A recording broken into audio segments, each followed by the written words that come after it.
standing up for your beliefs can cost you your life. Nobody wants to think about that. It's scary. Some people had to stand up for what they believe in at a moment's notice. Like, they didn't even know they were standing up for their beliefs. They weren't even thinking about their beliefs until the mayhem attacked them.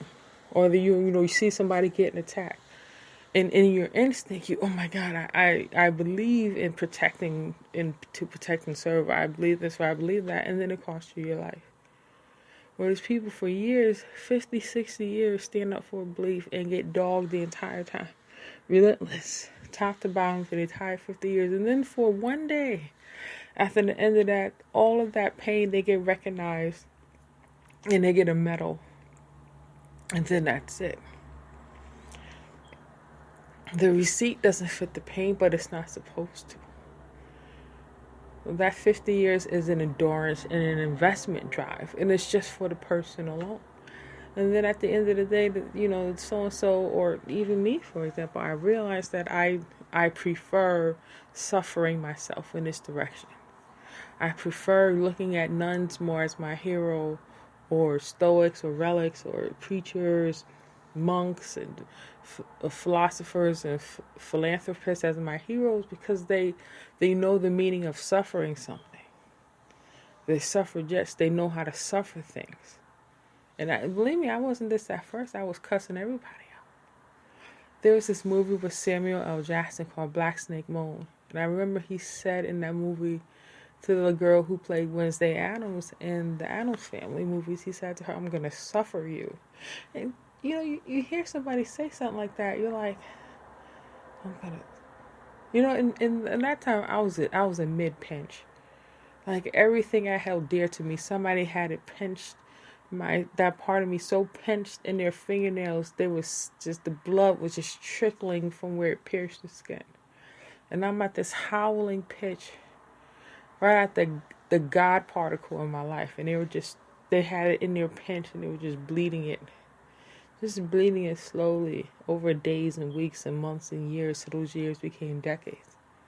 And then you just black out in your numbness, and then that feeling dies.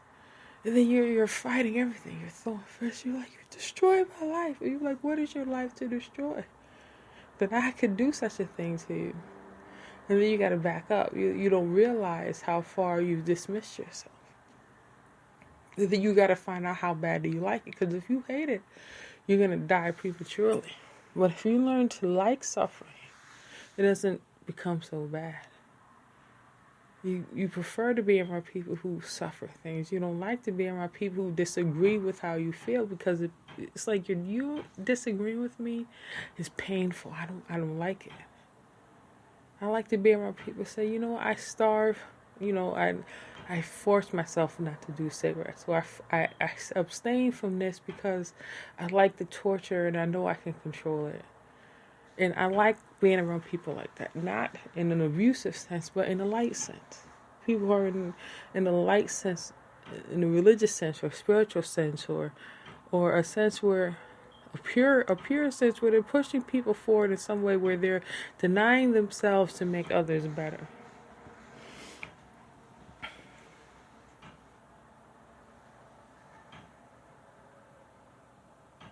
And I guess you would have to ask somebody stronger on drugs, are you doing this to make my life better?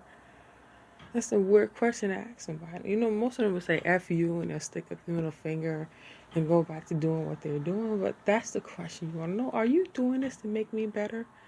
Because me seeing you like this doesn't make my life any better. Do you do drugs to make my life better? Because I don't need that type of help from you.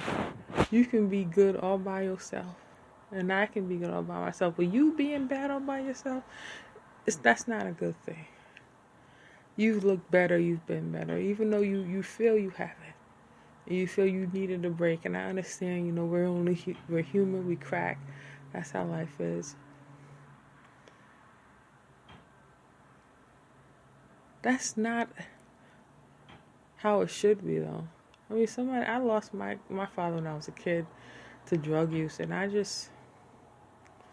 had to learn too early about what drugs do to people. I don't like it. You know what I mean? And then around a mom who's so strict in other ways that, you know, she doesn't bend an inch. So a part of, you know, I can see why she had twins. Because, you know, one of them is going to be like her, whether they like it or not. And then the other is just going to have to keep bending until he gets the picture. That's how life is for a lot of us. A lot of us just, we think we're doing good, and then we just end up falling into that black wave right in the backdrop.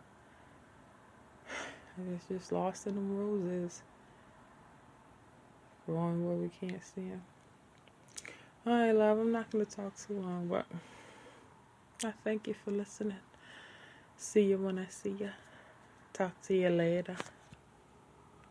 As much as I thought I could plan a podcast, that is not going to happen. I do not have the mindset to sit here.